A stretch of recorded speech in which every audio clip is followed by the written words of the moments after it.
You're listening to Weight Loss for Life Coaches, Episode 8, with certified life and weight loss coach, Paige Bowman.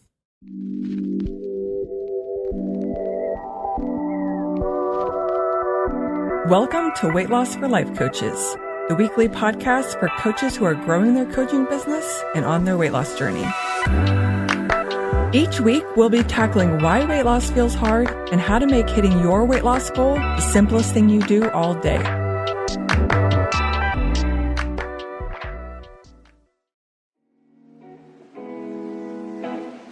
Welcome to today's episode. We have recorded a past episode on how to pick your weight loss goal. In today's episode, we are going to talk about both short-term and long-term goals. If you are anything like me, you love setting goals. I will set a goal just for the sake of setting a goal in any area of my life. I love goals. I love planning goals. Sometimes I don't love going after the goals and doing the work, but it's still so enjoyable for me to think about something that I want to accomplish or achieve and go after it. And something that I think is unique to myself, and I'm sure others are like this as well, but is this idea of doing short-term and long-term goals. And I even like to do short-term goals within one single long-term goal. So we're going to talk about both of those, why I recommend them. And again, if you want to go back to episode 3, you'll hear about how I recommend setting goals and how to pick. And in today's episode, we're just going to talk about the difference between a short-term goal and a long-term goal and why I recommend both of them. So for the sake of this podcast episode, we're going to talk about goals that are related to weight loss, which means it could be the number on the scale, but it could be other things like healthier eating or loving your body, or it could be a strength or endurance goal. Something that has to do with your health, your body. There is no right or wrong when it comes to what kind of goal to set. I always like to say I love setting weight loss goals. I think that there's nothing wrong with having a goal of having a certain number on the scale or being a certain size in your body. But I also love to tell you and my clients that it's okay to have other kinds of goals too. So we're going to talk about weight loss goals for the sake of this episode, but just know any kind of goal that has to do with your body is applicable here, and this episode will be very useful for that as well. So let's say you set a goal to lose 25 pounds. That's what I did. And I know I haven't done an episode that talks about my journey yet. I'm definitely going to write that out and bring it to you as an episode on the podcast someday soon. But for now, if you haven't heard my story yet, I wanted to lose 25 pounds while I was growing my coaching business because I wanted to practice this new way of learning how to stop emotional eating, learning how to stop overeating that I had just learned about when I became a coach. And I wanted to use it on myself as I learned how to grow my business and knew I would help people do the same soon. I knew I wanted to lose 25 pounds and I did not set a timeline. That is something that's a little bit different for myself. I do recommend setting a timeline, but I didn't set a timeline for my 25-pound weight loss goal. I just knew I wanted to lose 25 pounds. I knew what number I wanted to see on the scale. I had been that weight before, I think 2 times in the past, and I knew I had a lot of stories I wanted to undo about my body on the way.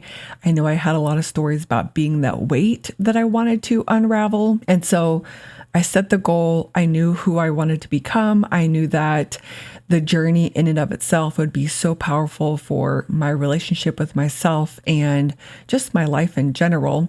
But again, I didn't set a timeline. I just knew that my long-term goal was going to be to lose 25 pounds. Now, within that, I set short-term goals.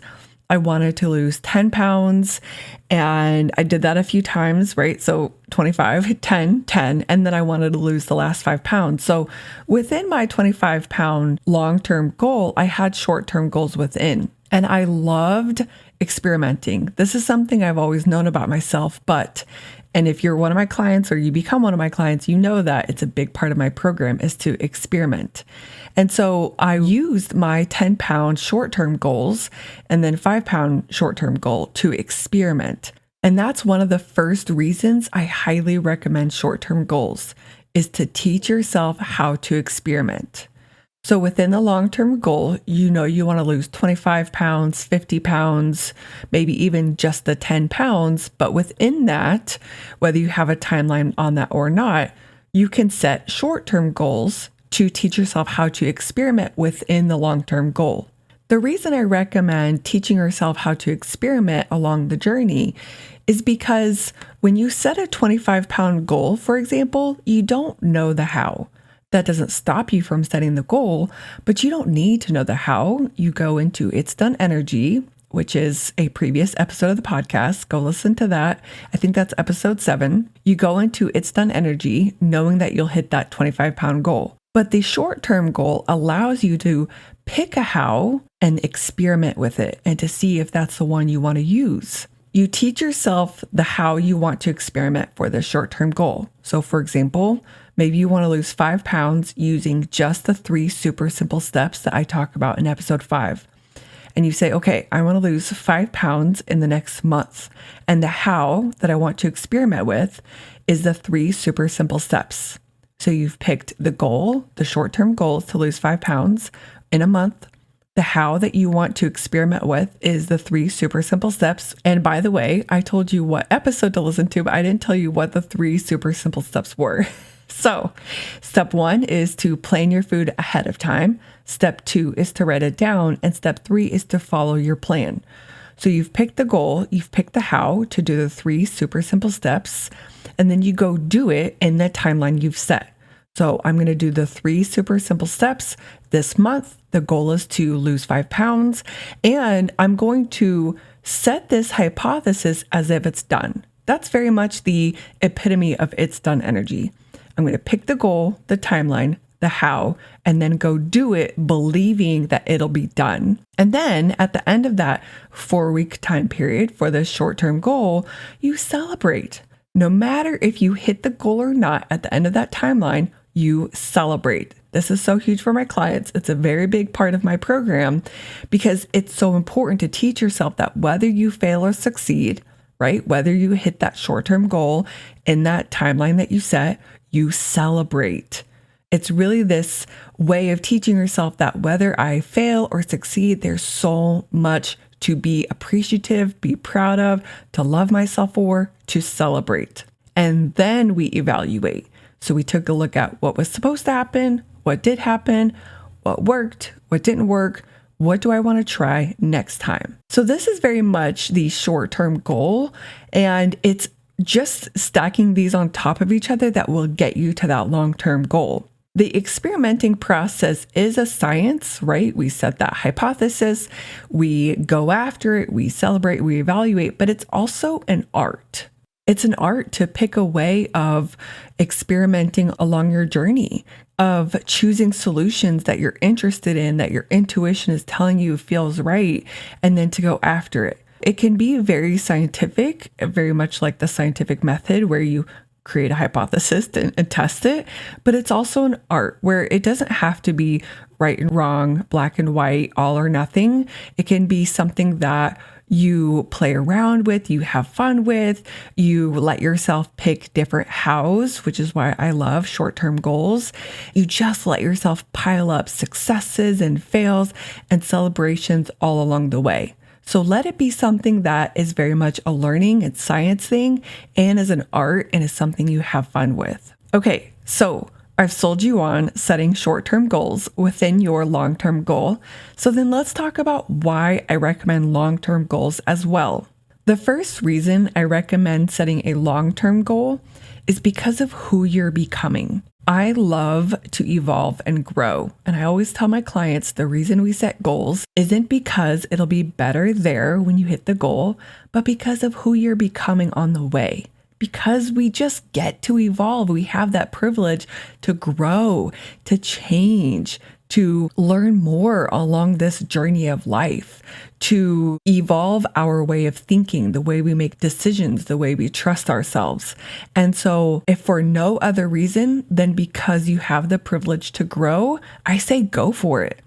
Who are you going to become at the end of this long-term goal? At the end of losing 25 pounds, beyond just the number on the scale, what are you going to be believing about yourself that you don't believe yet? What are you going to stop believing about yourself that you are believing about yourself? What kinds of emotions have you become so comfortable with at the end of that journey?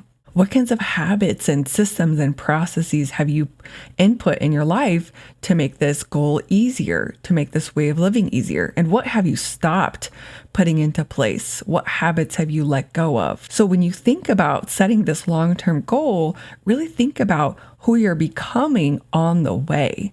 Who are you that has lost 25 pounds? And how do you get there? It's so fun. This is why I say it's an art and science, right? It's like I'm going to lose 25 pounds to become someone who sees food as fuel and nourishment.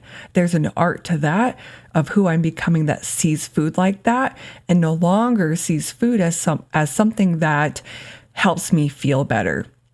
So the goal of losing 25 pounds isn't just about seeing that number on the scale. The goal is because of who I'm becoming. That's the first reason I recommend setting a long-term goal.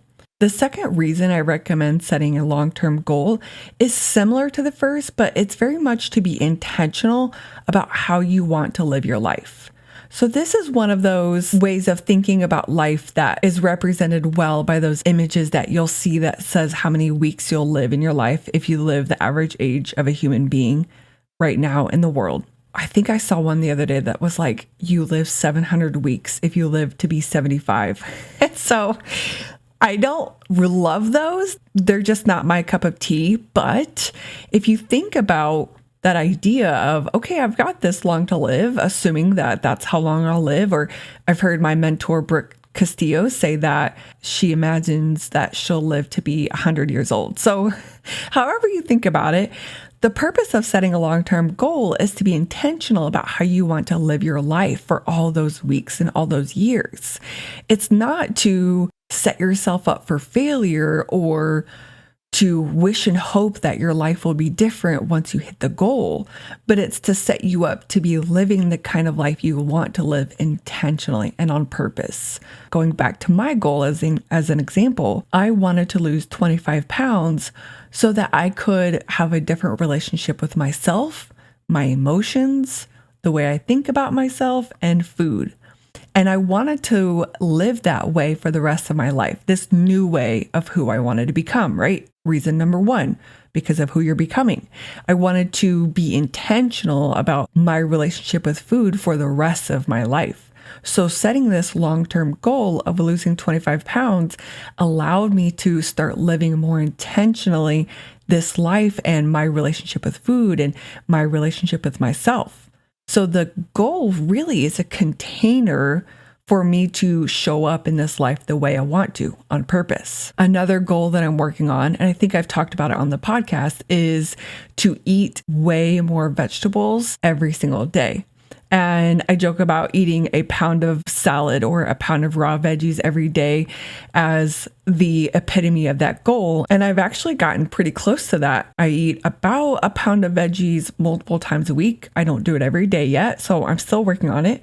But the long-term goal of eating way more veggies this year was set, or I set that because I want to be intentional about the food I put into my body.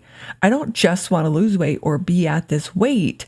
I want to pay attention and be purposeful about eating such nourishing food. And that's something that's a long-term, lifelong journey. It's me wanting to be intentional about the kinds of foods I put into my body for the rest of my life. So I said in 2022, I wanted to eat a pound of raw veggies every day. And that's for sure what I'm working on. But the point of that is because I want to be intentional about how I live my life for the rest of my life. And the third reason I recommend long-term goals or setting long-term goals is what I talked about with the short-term goals. It's a container for you to experiment with, and experiment in. So for example, my goal is to eat a pound of raw veggies, or really way more veggies this year every single day. And the short-term goal that I set within that to experiment is eating a salad every day. So you don't have to eat salads if you want to eat raw veggies. You can do it however you want. I'm just choosing to experiment with salads right now, which, by the way, I'm loving. But the point of the long-term goal is for me to become this person who eats way more vegetables for the rest of my life, to be more intentional about how I want to live my life and the foods I want to put into my body. And it allows me to experiment with how I want to do that and play around with that so that I get to have fun, that I get to be sciencey about it, and I get to let it be a form of art and have fun with it. And maybe it changes over time, and maybe it stays the same because I found the way that I love by using my short-term goal and by experimenting. So they really go hand in hand. And that's really the message that I want you to take away from this episode, is to have a long-term goal for the reasons I've already listed, and to have short-term goals within that, to have fun with how you're living your life, with the relationship that you're building with yourself and your body, with the way that you achieve the goal. Have fun. And I personally, if you're anything like me, you'll agree, think that setting long-term and experimenting with short-term goals is fun. And that's why I highly recommend doing that on your journey. And you're a coach listening to this, so I'm sure you agree. I'm just selling you even more on setting the long-term goals and the short-term goals so that you get to experiment, so that you get to be in that it's done energy, so that you get to celebrate so many times within the long-term goal and evaluate and learn from yourself. You know, I'm not going to end this episode without a powerful question. So here's what I want you to think about. What would be fun to work towards long-term? Is it a weight loss goal? Is it a workout or strength goal or endurance goal? Is it getting into a smaller size of clothing? Is it to love your body more, to have 10 times the amount of body confidence than you do now? What would be fun to work towards long-term? And who will I become by going after that long-term goal? I like to ask who I'll become by going after that goal because it's a good way to test if it's a goal that actually serves me and my relationship with myself. And if I love my answer to that question of who I'll become by going after that goal, it helps me commit to that long-term goal. And these are similar questions to what I ask my clients whenever we first start working together, because we do set goals, but I am very clear with them that we set them to have fun, to learn, and to never use them as the reason to beat yourself up or to self-sabotage or to hate on where you're at now. So again, when you think about these long-term goals, it's not that it'll be better there than it is here, but it's to help you be more intentional with how you want to live your life and to experiment and to have fun on the way to who you're becoming. Answer those questions. Think about the long-term goals that would be fun and who you'll become by going after that, and then go set short-term goals to experiment with, to celebrate and to evaluate with along your journey. That is it for today's episode. I had so much fun coming up with this episode for you and talking to you about long-term and short-term goals. This might be one of my new favorite episodes now. I think I say that after every episode, but this might be a new one. If you love this episode as much as I did, rate us on your favorite podcast platform and leave a review. Let us know what you loved, what you learned, what is your long-term goal, and what you want to hear more of. And if you love this episode, share it with your fellow life coaches who probably love setting goals as much as you do. And if you're so keen to sharing with me your goals, send me a message on Instagram at lifecoachpaigeb, or you can always email me at hello@paigewoman.com. All right, y'all, that's it for this episode. I'll see y'all next week.